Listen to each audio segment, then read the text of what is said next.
வணக்கம். சுப்ரீம் செய்திகளுக்காக இரா செல்வமணி. இன்றைய முதன்மை செய்திகள். மக்களுக்கு இடையூறாக உள்ள ரெஸ்டோ பார்கள் மூடப்படும் என கவர்னர் ராதாகிருஷ்ணன் பேட்டி. இந்நிலையில் ஆளுநர் மாளிகையில் முதலமைச்சர் ரங்கசாமி ஆளுநரை சந்தித்து பேச்சு. அரசியல் வட்டாரத்தில் பரபரப்பு. இலாகா இல்லாத அமைச்சராக 3 மாதங்களாக திருமுருகன் தொடர்ந்து வரும் சூழலில் பாஜக எம்எல்ஏக்கள் அமைச்சர் பதவி கேட்டு வருவது புதுச்சேரியில் புதிய சிக்கலை ஏற்படுத்தியுள்ளது. எழுத்தாளர் புதுவை ரா. ரஜினி எழுதிய சுப்புசாமி கதைகள் என்ற நகைச்சுவை நூலை மூத்த பத்திரிகையாளர் கார்ட்டூனிஸ்ட் மதன் வெளியிட்டார். இனி விரிவான செய்திகள். மக்களுக்கு இடையூறாக உள்ள ரெஸ்டோ பார்கள் மூடப்படும் என கவர்னர் ராதாகிருஷ்ணன் தெரிவித்துள்ள நிலையில் ஆளுநர் மாளிகையில் கவர்னரை முதலமைச்சர் ரங்கசாமி சந்தித்து பேசியுள்ளது அரசியல் வட்டாரத்தில் பரபரப்பை ஏற்படுத்தியுள்ளது.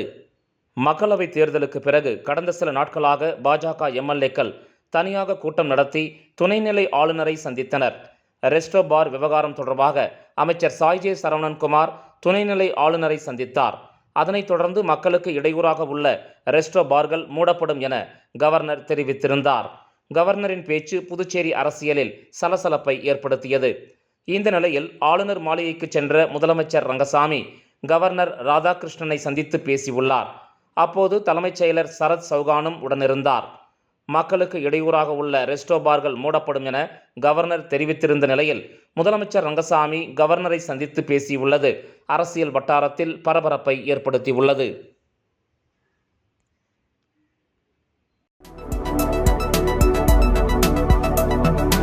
இலாகா இல்லாத அமைச்சராக 3 மாதங்களாக திருமுருகன் தொடர்ந்து வரும் சூழலில் பாஜக எம்எல்ஏக்கள் அமைச்சர் பதவி கேட்டு வருவது புதுச்சேரியில் புதிய சிக்கலை ஏற்படுத்தியுள்ளது. புதுவை அமைச்சரவையில் இடம்பெற்றிருந்த ஒரே ஒரு பெண் அமைச்சர் சந்திர பிரியங்கா. கடந்த ஆண்டு அக்டோபர் மாதம் அவர் நீக்கப்பட்டார். இதைத் தொடர்ந்து 5 மாதங்களாக புதிய அமைச்சர் நியமிக்கப்படாமல் இருந்தது. இந்த நிலையில் மக்களவைத் தேர்தல் நெருங்கிய சூழலில் கடந்த மார்ச் மாதம் காரைக்கால் வடக்கு தொகுதியைச் சேர்ந்த என்ஆர் காங்கிரஸ் எம்எல்ஏ திருமுருகன் அமைச்சராக நியமிக்கப்பட்டார். ஆனால் இலாகா இல்லாத அமைச்சராக திருமுருகன் கடந்த 3 மாதங்களாக உலா வருகிறார். தேர்தல் முடிவு கடந்த ஜூன் 4ஆம் தேதி வெளியானது. இதைத் தொடர்ந்து நன்னடத்தை விதிகள் வாபஸ் பெறப்பட்டு 10 நாட்களுக்கு மேலாகியும் இதுவரை இலாகா அவருக்கு ஒதுக்கப்படவில்லை. சமீபத்தில் தேர்தல் தோல்விக்கு பிறகு பாஜக எம்எல்ஏக்கள் ஒன்று கூடி பேசினர். அதையடுத்து மாநிலங்களவை எம்பியும் மாநில தலைவருமான செல்வகணபதியிடம் தங்களுக்கு சுழற்சி முறையில் அமைச்சர் பதவி தர வேண்டும், வாரிய தலைவர் பதவிகளை உடனடியாக நிரப்ப வேண்டும் என்றும் வலியுறுத்தினர்.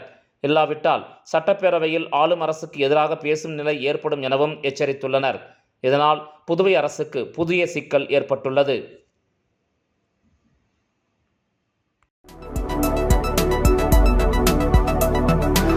எழுத்தாளர் புதுவை ரா. ரஜினி எழுதிய சுப்புசாமி கதைகள் என்ற நகைச்சுவை நூலை மூத்த பத்திரிகையாளர் கார்ட்டூனிஸ்ட் மதன் வெளியிட்டார்.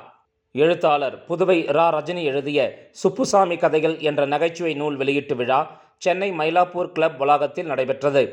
விகடகவி மின்னிதழ் ஆசிரியர் கார்ட்டூனிஸ்ட் மதன் தலைமையேற்று வெளியிட்டார். இந்த நிகழ்ச்சியை சுபா வெங்கட் தொகுத்து வழங்கினார். ஓவியர் அரஸ், கார்ட்டூனிஸ்ட் மணி ஸ்ரீகாந்தன், ஜாசன், ராஜேஷ் கண்ணா, இயக்குனர் குமார் ஆகியோர் வாழ்த்துரை மற்றும் பாராட்டுரை வழங்கினர். விழாவில் மூத்த பத்திரிகையாளர் கார்ட்டூனிஸ்ட் மதன் பேசுகையில், தமிழில் நகைச்சுவையாக எழுதும் எழுத்தாளர்கள் குறைவாக உள்ளனர். ஆங்கிலத்தில் இன்றும் நகைச்சுவை இலக்கியம் படைப்பவர்கள் அதிகமாக இருக்கிறார்கள். சீரியஸான விஷயத்தையும் நகைச்சுவையாய் எழுத பழகிக்கொள்ள வேண்டும். சாவி, பாக்கியம், ராமசாமிக்கு பிறகு தமிழில் நகைச்சுவையாக எழுதுபவர்கள் இல்லை. எழுதுபவர்கள் நகைச்சுவை இலக்கியம் படைக்க பயிற்சி பெற வேண்டும் என்றார். நிகழ்ச்சி நிறைவாக எழுத்தாளர் புதுவை ரஜினி ஏற்புரை வழங்கினார்.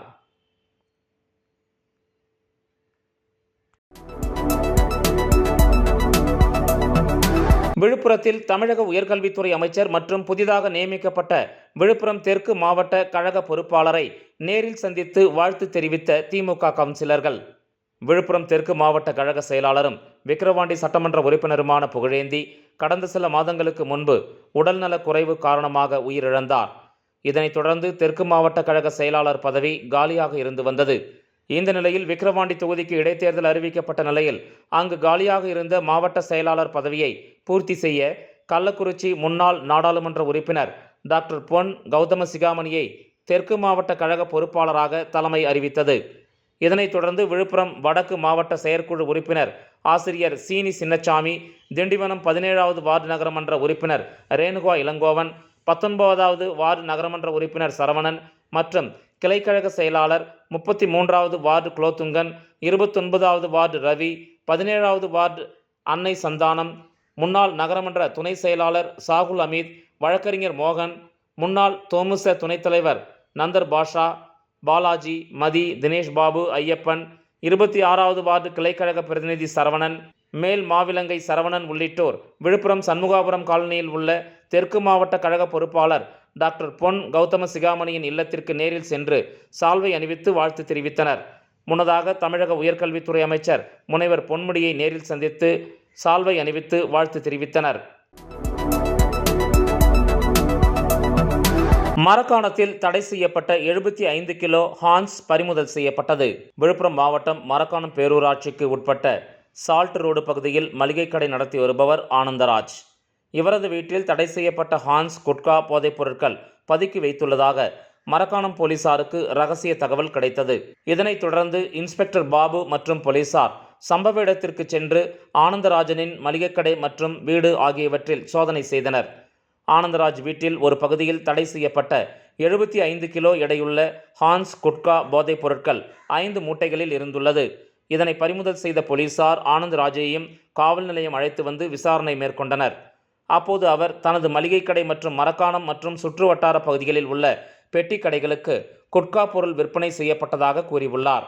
அவர் மீது மரக்காணம் போலீசார் வழக்கு பதிவு செய்து இதேபோல் தடை செய்யப்பட்ட பான் பொருட்கள் எங்கிருந்து எடுத்து வரப்படுகிறது, இதில் யார் யார் ஈடுபட்டு வருகின்றனர், அவர்கள் எந்த ஊரைச் சேர்ந்தவர்கள் என்பது குறித்து தொடர்ந்து விசாரணை மேற்கொண்டு வருகின்றனர்.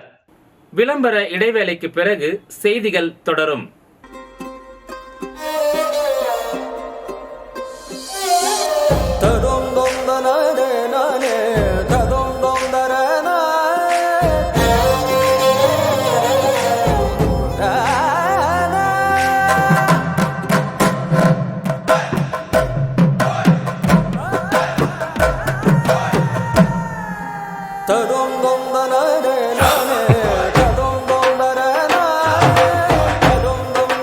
One India, one emotion.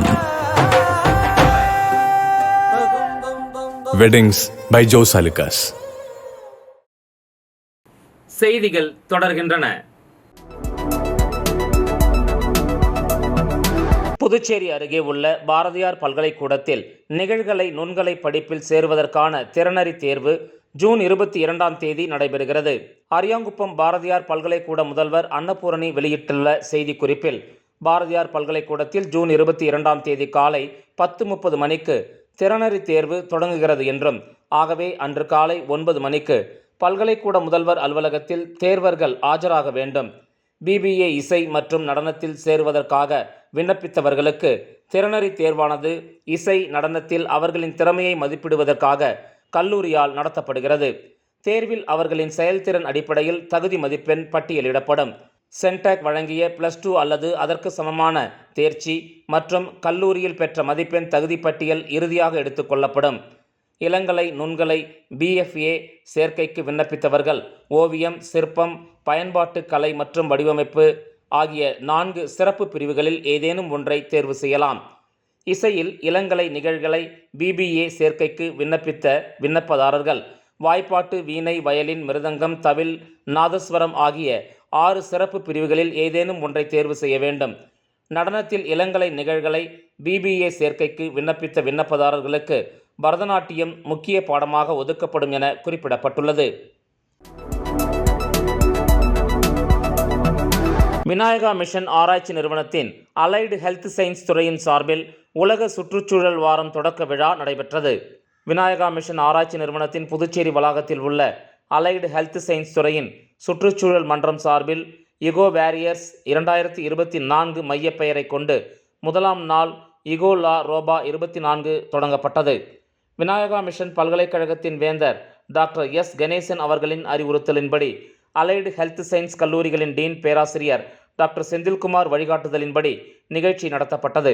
கல்லூரியின் இயக்குனர் பேராசிரியர் ஆண்ட்ரூ ஜான் முன்னிலை வகித்து வரவேற்புரை வழங்கி சிறப்பு விருந்தினர் திரு எல் பிரவீன்குமார் சுற்றுச்சூழல் ஆர்வலர், நிறுவனர் மற்றும் இயக்குனர், அன்னப்பிரதோஷனா அறக்கட்டளை, புதுச்சேரி அவர்களை கௌரவித்தார்.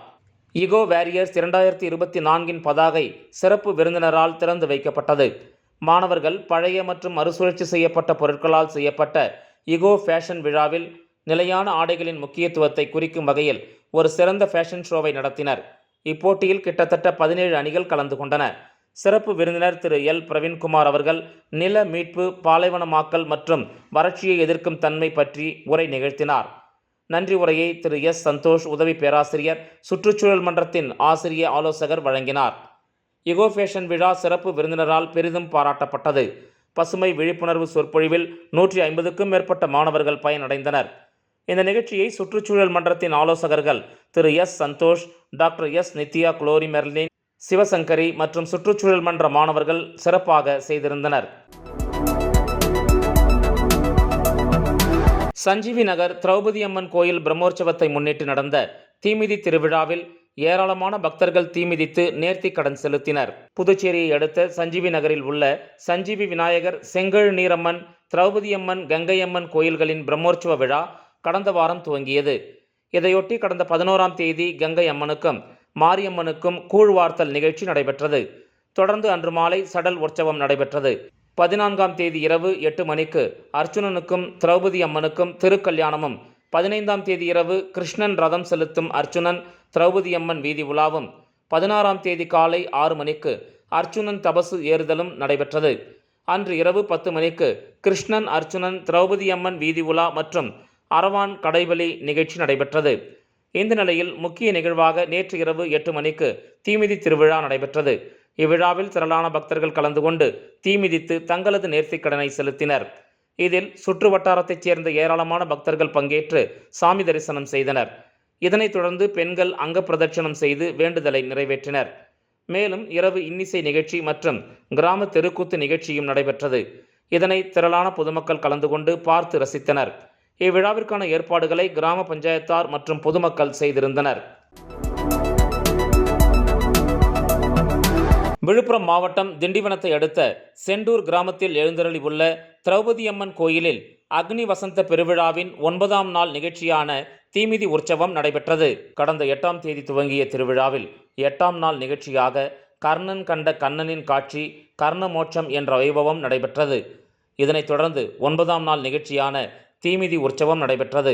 இதனை முன்னிட்டு சக்தி கரகம் குளக்கரைக்கு கொண்டு செல்லப்பட்ட பின்னர் கோயிலை வந்தடைந்தது.